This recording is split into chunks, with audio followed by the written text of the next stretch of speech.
রায়গঞ্জ বিশ্ববিদ্যালয়ের কর্মসংস্কৃতি ফেরাতে তৎপর উপাচার্য। এ বিষয়ে সংবাদ মাধ্যমের মুখোমুখি হলেন উপাচার্য দীপক রয়।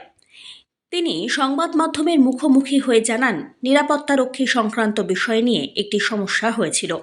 অশিক্ষক কর্মীদের মধ্যেও ছিল অসন্তোষ। তিনি আরও বলেন, রায়গঞ্জ বিশ্ববিদ্যালয় আসলে কর্মসংস্কৃতির জায়গা। দায়িত্ব নেওয়ার পর থেকেই রায়গঞ্জ বিশ্ববিদ্যালয়ে কর্মসংস্কৃতির জায়গা ফেরানোর জন্য উদ্যোগী হয়েছেন উপাচার্য। পাশাপাশি তিনি আরও জানিয়েছেন, সবখানেই সমস্যা আসবে, কিন্তু কিছু ক্ষেত্রে সেই সমস্যার সমাধান করা সম্ভব। নিরাপত্তারক্ষী সংক্রান্ত যেসব বিষয়গুলি রয়েছে সেগুলি একেবারেই সমাধান করা সম্ভব।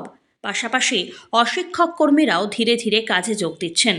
সব মিলিয়ে রায়গঞ্জ বিশ্ববিদ্যালয়ের অচলাবস্থা কেটে গিয়েছে বলে জানিয়েছেন উপাচার্য। বলছি স্যার, গত কয়েকদিন ধরে রায়গঞ্জ ইউনিভার্সিটি সিকিউরিটি নিয়ে একটা বিরাট সমস্যা দেখা দিয়েছিল এবং তারপরে আমরা দেখলাম যে এখানকার অশিক্ষক কর্মীরা একদম আন্দোলনে নেমে গেল। কি বলবেন এই ব্যাপারে? হ্যাঁ, আন্দোলনে নেমে গেছে। আবার আন্দোলনরা আজকে কেউ আন্দোলনের মধ্যে আছে বলে মনে হয় না। আমি কালকে একটা নোটিফাই করেছিলাম যে সকলকে কাজে যোগ দিতে হবে এবং আমাদের বিশ্ববিদ্যালয়ে কর্মসংস্কৃতি ফিরিয়ে আনতে হবে। এবং আজকে দেখলাম যে মোটামুটি নর্মাল হয়ে গেছে, সবাই যোগদান করেছেন এবং ক্লাস হচ্ছে এবং এতে মনে হচ্ছে যে না, একটা আশার আলো দেখছি। অশিক্ষক কর্মী তপন নাগ মহাশয়কে একটা শোকজ লেটার ধরানো হয়েছে ইউনিভার্সিটি থেকে। তাতে উনি একদম বায়াসড এবং এর মধ্যেই তিনি আন্দোলনে নামতে চেয়েছিলেন। যেহেতু রাইভার্সি হচ্ছে একটা ফেস্ট, সেই কারণেই আন্দোলন মুলতবি করেছে, এটা আমরা সূত্রের মারফত জানতে পেরেছি। কী বলবেন? হ্যাঁ, ওনারা যদি এই জন্যই বন্ধ করেন তাহলে পরবর্তীকালে আরও আন্দোলন বা এরকম কোনো অ্যাক্টিভিটি দেখলে আমরা আইন অনুযায়ী যে ব্যবস্থা সেই ব্যবস্থা নেব। আলোচনার মধ্যে রেখেছি আমরা, ডিনরা আছেন, এখানে আধিকারিকরা আছেন এবং সিনিয়র মোস্ট টিচাররা আছেন, সকলের সঙ্গে কথা বলে ইমিডিয়েট ভবিষ্যৎ পরিকল্পনা কি করা যায়, আইনানুগ কি ব্যবস্থা গ্রহণ করা যায় আমি চেষ্টা করছি। আজকে তো ডেপুটেশন দেয়নি, 1 নম্বর। 2 নম্বর, কেউ যদি ডেপুটেশন দেয় আমি গ্রহণ করব, তাদের বক্তব্যগুলো শুনব। যদি মনে হয় যে এটা গ্রহণযোগ্য, অবশ্যই আমি পদক্ষেপ গ্রহণ করব। সমস্ত অভিযোগ এসছে বলেই আজকে স্টেট কমিটিটা আমরা ভেঙে দিতে বাধ্য হয়েছি এবং পরবর্তী যে আইনানুগ পদক্ষেপ, সে পদক্ষেপ আমরা নিতে চলেছি।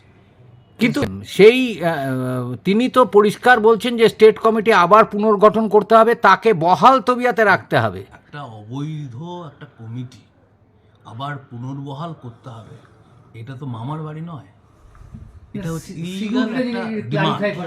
এই ইলিগাল ডিমান্ডটাকে আমরা কেন রাখবো?